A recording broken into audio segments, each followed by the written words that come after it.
Hi guys, here at Northlake Gallery at Heatwave, a juried exhibit of photography with Shane Davis from MCC coming to check things out. So Shane, we're curious what you think about the work. It's very interesting, especially the video piece behind you. I'm glad someone took the time to video like 10 minutes of someone licking a 10 by 10 square, I guess. It's humorous in a way. Humiliating, maybe, is the feeling that I get. It was definitely worth coming out to see this wall. Have you ever seen any other work similar to that with video performance or photography? I have, yes, here, and a few other places, but... Yeah, it reminds me very much of Paul McCarthy. I don't know if you're familiar with him, his early work, licking things and stuff, whatnot. But I think it's refreshing to see this kind of work in a photography exhibit. Do you agree? Are you a photography major or planning on being a photography major? I'm not a photography major. I just do photography as a hobby for friends, and when I'm out and about. I like taking long exposures, like at night scenes, trees and stuff. But I like all works of photography. Are you planning to come into ASU after you're done with MCC? Yes, I'm actually graduating in May, so I'll transfer to ASU in the fall. Awesome. Well, we'll see you here. Thanks. Thank you.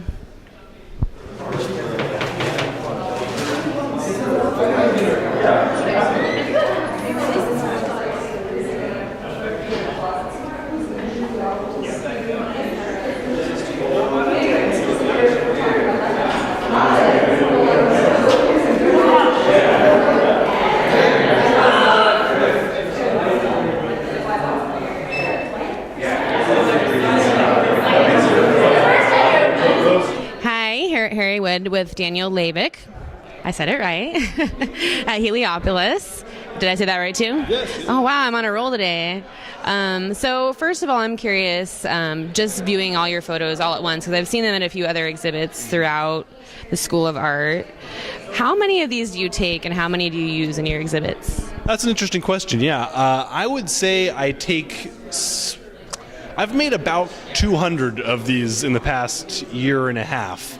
And this is sort of the culled down, the whittled down to just what I think is the best. With this show, there's also this theme of the desert. So I'm really limiting myself just to the pieces that I've done that involve the desert environment. And I've been focusing on that, but I've also made ones that involve the forest and the jungle and other places that are very different.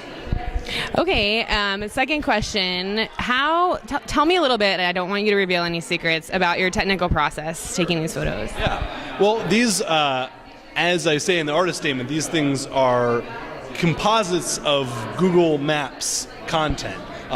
So I'm taking part of what we would see on Google Maps and I'm putting it together, altering it, changing it, in some cases really creating a composition that's totally unique to my piece of work.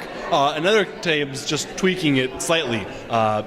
So I'm pulling the material off of, it's like screen capping, but it's sort of a more advanced to take a very big screen capture of something that's, 20,000, 30,000 pixels, pulling that all in at once. And then in Photoshop, of course, I'm a photographer by history, so I'm very used to using Photoshop, and I sort of treat these as photographic images, even though in a certain way they're collages of screen captures. So what specifically do you look for in the Google Maps searches? Is it patterns or textures? Well, I'd say both of those things, patterns and textures. But in particular, I'm looking for stuff that has relationships to rationality, relationships to rational social acts, like in this picture, prospecting for oil, drilling for oil, or building a wind farm or a subdivision or something like that. So I'm thinking about the way our society deals with rationality and how these things look from a pulled back perspective. Well, I'm excited to see all of them together, as I've only seen little pieces, and it's fantastic. Congratulations. Well, thank you so much. Thank you. Bye.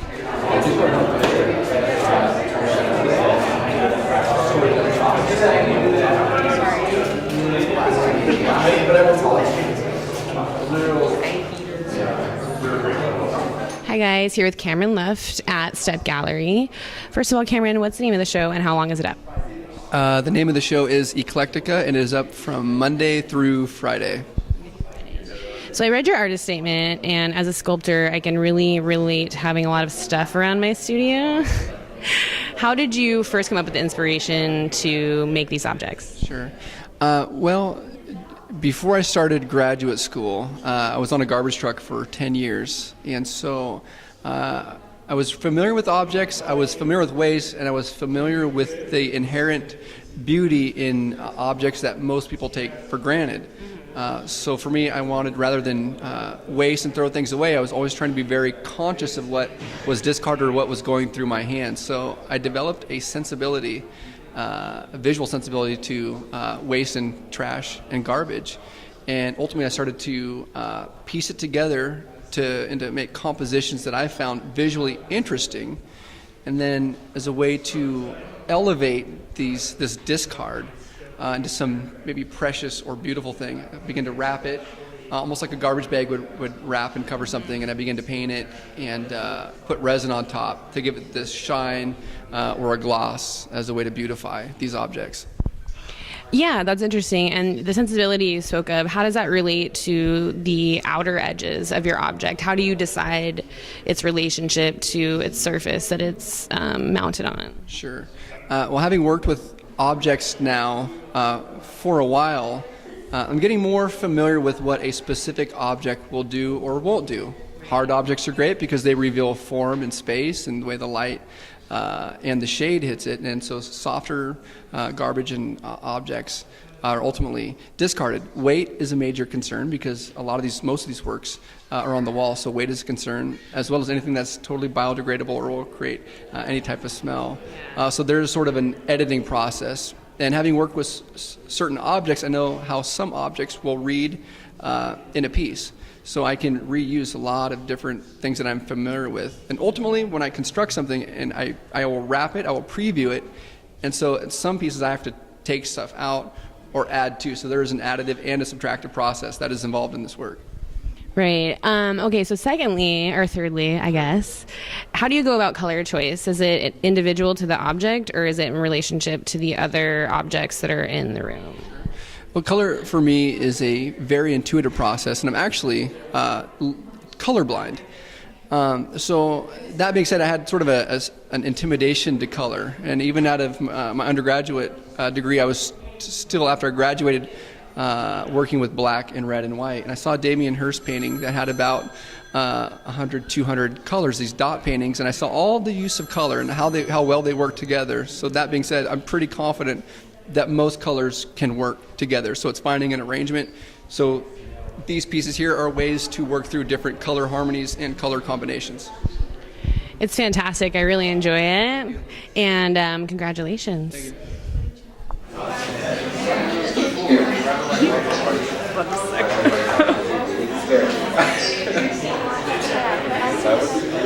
We need to figure out a time for that. Okay, yeah. See you later. Oh, I'm so sorry. Excuse me, I saw you.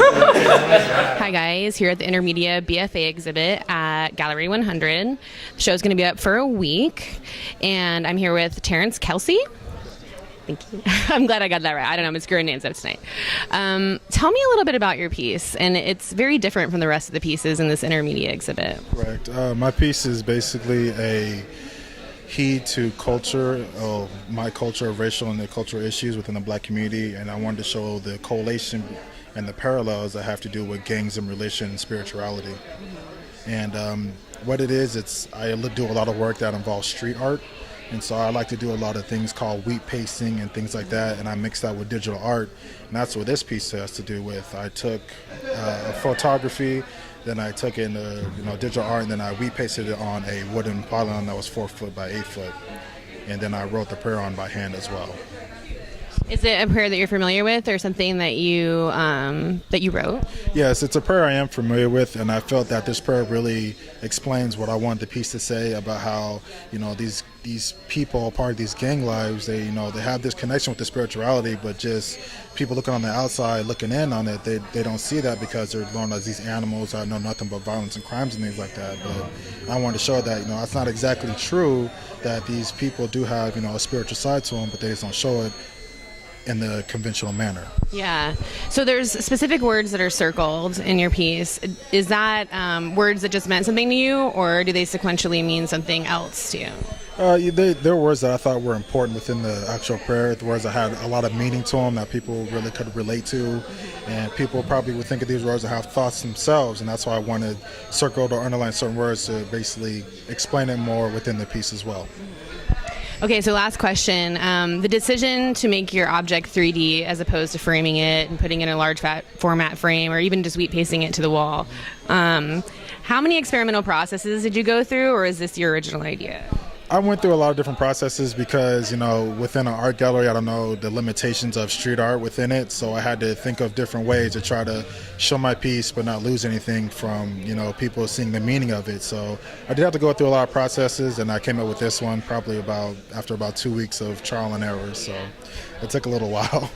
It's great. I really love it. Oh, thank you. Congratulations. How does it feel to have your final show over and done with? I'm excited because that means I'm even closer to graduation. Yeah. So, Are you going to grad school?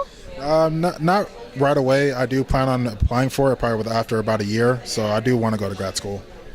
Well, thank you very much. Thank you. Hi guys, here at Gallery 100 at Culture Code, the MFA Intermediate exhibit with Christian Filardo. Hi Christian. Howdy. I love the color of your sweater, by the way. Thanks. It's blue. It's blue. It's very blue. Real blue. So my first question is about the show in general and putting together a show with so much media and working closely with your fellow students. How do you go about navigating that? Well, basically, luckily we were all really open to ideas and really down with each other's work. So we just kind of all came together and realized that our work was pretty different, but still had similar elements going on. We all use technology, and we all make work about pop culture and culture in general, and we're all coming from different places. So we're just let's just call it Culture Code and just kind of get all our different things in there together and on the table. So that's what happened. We just kind of got in here. It came together beautifully. Thanks. So about your work, tell me a little bit about it. Do you begin with an idea and follow it through to the end, or do you work more intuitively? I work with a vague, I usually start with an object. So with some of the work in here, I was really into fruit at the time, just everything about fruit. I've also worked a lot with basketball and sports, and right now I'm on an office supply kick and YouTube kick. Just sort of I start with one thing and then I just get really fascinated with it and get in the zone with that, and then I go from there. So we both have new systems together, and I also use myself as a subject matter a lot. Tell me how you feel about the difference between using yourself as subject matter and shooting other people or objects. Well, I feel even if you're shooting other people, you're going to project, as an artist, you're going to project yourself onto them, because for me at least, I would do that because all my art is ultimately about me in some way. So I just perform anyways because I know I'm going to do it the way I want to, and I'm not going to blame anyone for not doing the thing I want them to do. Right. So it's ultimately, I'm such a control freak that I have to do the performance. I would have answered that the exact same way, I think. Awesome. And the show looks fantastic. Good job. Congratulations. Yay. And the end. Thank you.